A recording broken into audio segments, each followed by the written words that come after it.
Douman, my dog. There will be many people that will do you injustice in terms of writing. Fortunately, I am not one of them. We got the Patreon request from Egg. He says the video premise I suggest is what would happen if alter ego Ashiya Douman was summoned in the lead up to Fate Zero's Holy Grail War as an extra rogue servant. What would happen if he found Rize Kotamine at any point, and how would the events change? Conversely, we could throw Douman into Stay Night if you want to as well. Either works for me. By the way, if you haven't already, make sure you guys sign up for the Patreon. You get access to early content and priority on your requests. So we're gonna leave forward with the Fate Zero concept, and if we're gonna do this, you know we gotta do it big. We gotta give the people what they want. That being, keeping Douman's character in alignment to who he was in the story. So to add a twist on to it, this is not only going to be Fate Zero, but this is going to be a Fate Zero created singularity that springs about from the story of FGO. So instead of the events that went down in Heian, this will serve as an alternative route. All that in mind,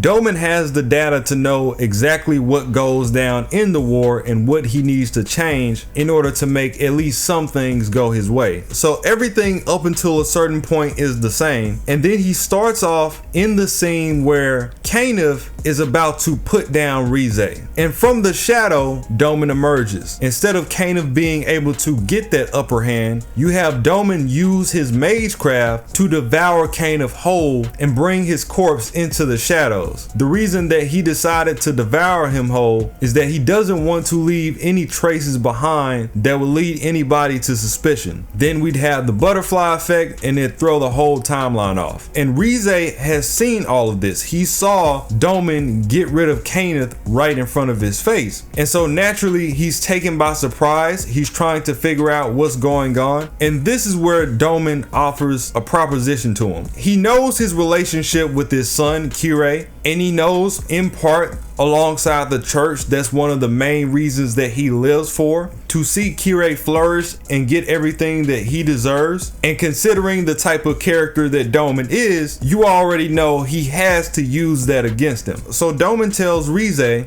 hey, I want you to work alongside me. The trick is, if you don't do this, then the same thing that just happened to Kanev may happen to your son. And of course, Rize, with no one else to fall back on at that moment, he decides to go along with it. Except he can't tell anybody about this as of this current point in time. Now Douman has weaved himself into the Zero timeline. At this point, he has to clear up the loose ends, because you can't just get rid of Kanev without addressing the fact of his fiancée, Sola. She's going to wonder where he is. And this has also left Diarmu without a master and him becoming a stray servant. He's also going to want to know what happened to Kanev, because in this version, Sola never took the command spells off of Kanev and became an actual master of Diarmu. So we skip ahead to a scene with Sola. Right now she is separated from Diarmu, so the same way that Maya snuck up on her in the actual timeline, you have Douman sneak up on Sola and take her out of the picture as well. He then goes on to take on the form of Sola. So he shapeshifts into her, taking on her appearance, and then he goes on to meet up with Diarmu. Now we all know that due to Diarmu's background, she was completely obsessed with him despite actually being with Kanev, but Diarmu was always completely loyal in spite of this, so he's going to keep that same line of thinking. Sola, on the other hand, is going to have a change of heart. She's going to be so out of it from finding out that Kanev has been assassinated that she's going to insist on the idea that she can't take it anymore and delete herself. So that's the story that Douman in her form is going to pose to Diarmu. He's going to pretend like he cares. He's going to essentially fake Sola's death, and then this is going to leave Diarmu as a stray servant before he's ever able to reestablish a new connection proper. Then there's the issue with Kiritsugu, because he was the one that was supposed to put down Kanev and Sola, him and Maya, via the contract. So now that Kanev is out of the picture, he's he's thinking, well, I didn't take him down, so who did? And Kiritsugu isn't dumb. He's wondering who could have that caliber of skill to take somebody down with those types of reserves. And if you think back to how he always regarded Kirei as his perfect rival and how dangerous he thought he was, we want to go with the idea that he assumes is Kirei. So he just believes that Kirei got to Kana first, but he is going to keep an eye out. Diarmuid and Saber still have their fight like normal, except without a proper master. Diarmuid wants to go ahead and get their fight out of the way before he leaves. And so him and Saber actually have their true duel all the way to the end without any actual interruptions, and he gets his just send off. And he too mentions that his master was taken out and he doesn't exactly know who did it. With everything put into place, we continue the war all the way up until the point where Kiritsugu beats Kirei, he destroys the Grail, so on and so forth. All of that is the same. The thing is, once the actual fire happens, around the time where he's supposed to find Shiro, he hears a voice that intercepts in the same way that Angra did in the illusion. This is Douman, telling him that he can offer him a position that the previous voice couldn't, saying that all he would have to do is lend his service and he will be able to have his wish without all of the calamity involved. Now you have to remember the mental state of Kiritsugu. He is frantic.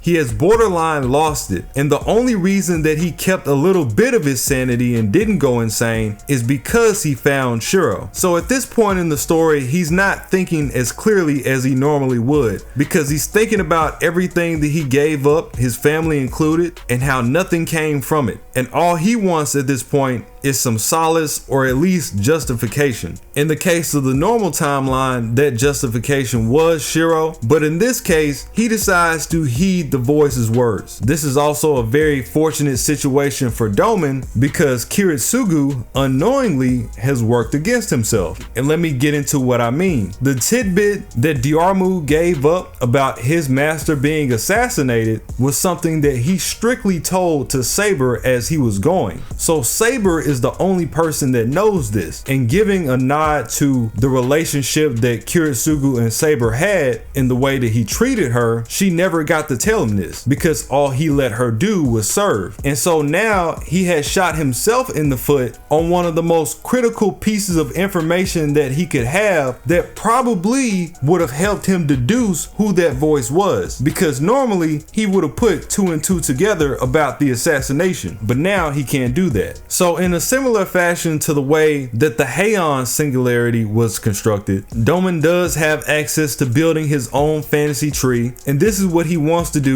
with this Fuyuki singularity. He wants to turn the singularity into an actual lost belt, and now that all the souls from the war have been collected, he can use this as the catalyst for actually blooming the tree instead of doing what he did in Heian, where he gave up the spirits of himself in order to finish it, except the evil spirit of the left minister. This will be the spirit that will be used in place of Gilgamesh. And so all of the spirits from Stay Night have now been driven into creating this unique Fuyuki lost belt tree. And instead of going forth with the idea of him fusing with the tree and becoming a beast, he decides that he wants to drive forward with the idea of creating the perfect alien god vessel. And so he continues on with this chapter in order to see where that idea goes. Now remember, Douman still has 2 spirits left inside of him. Now that the lost belt has been established and more authority has been gained, he decides to let another one of his spirits go and place them inside of Kiritsugu.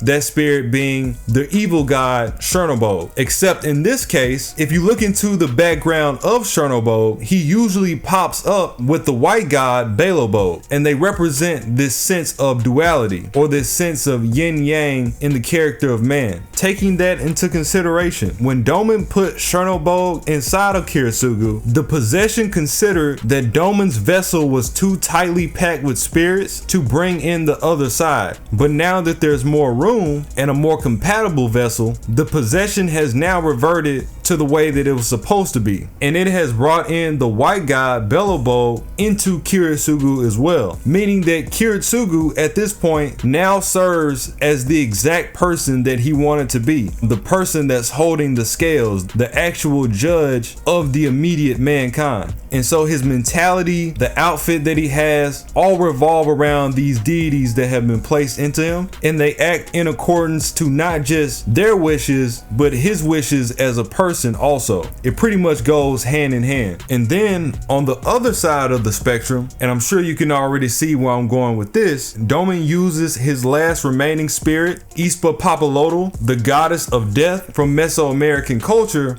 and attaches the being to Kire, making him function as a pseudo deity of death. And considering the type of person that he is and what he enjoys, this also falls in line with his character the same way that Kiritsugu's deities fall in line with his. Douman was able to finally win Kire over after a thorough conversation between him and Rize, and he decides to go along with it. Same thing with Gilgamesh. Gilgamesh and Rize will pretty much be serving as allies to the team, and Kiritsugu being the most important figure here and the person that originally won the main timeline's Grail War, he'll be the Lost Belt King. I do want to mention that while Gilgamesh does find what's going on to be entertaining, he is also keeping an eye out just in case he doesn't like the way that things go, because naturally he doesn't trust Douman's intentions completely. One of the first things that Kire does with his authority is turn the entirety of Fuyuki into Tomoe-chan, which in part used to belong to Ispa. Tomoe-chan is a mythical location of origin known to the Mesoamerican cultures of the central Mexican region. Tomoe-chan was conceived as a paradise where the gods created the first present human race out of sacrificed blood and ground human bones, which had been stolen from the underworld of Mictlan. This mythical location has a meaning which could be glossed as a place of misty sky or similar. And so the entirety of the Fuyuki Lost Belt has now been overlaid with this sky texture and is levitating in the air, just to kind of get an idea for the foundation that it's going for. And then for Kiritsugu's authority, he uses the scales. It's more so like having the devil and the angel in one person, and he places a condition on the domain where everybody is forced to the extremity of their current nature. Whatever that nature may be, that's who you are now definitively. So worst comes to worst, you might just be having a bad week. Well, now you're a bad person. Everybody that's just will wholly remain as good people, and all the people that are bad will strictly turn evil. And so there will be no confusion on who needs to be eliminated and who should and shouldn't reside in this forthcoming world that's being built. There you would have the world send out the spirits that are supposed to deal with the situation. Some of the church are gonna have to get involved because of Rize, and technically, just given the way that things are laid out, this would kind of serve as a Grail War 4.5, because in the time that it's supposed to be dormant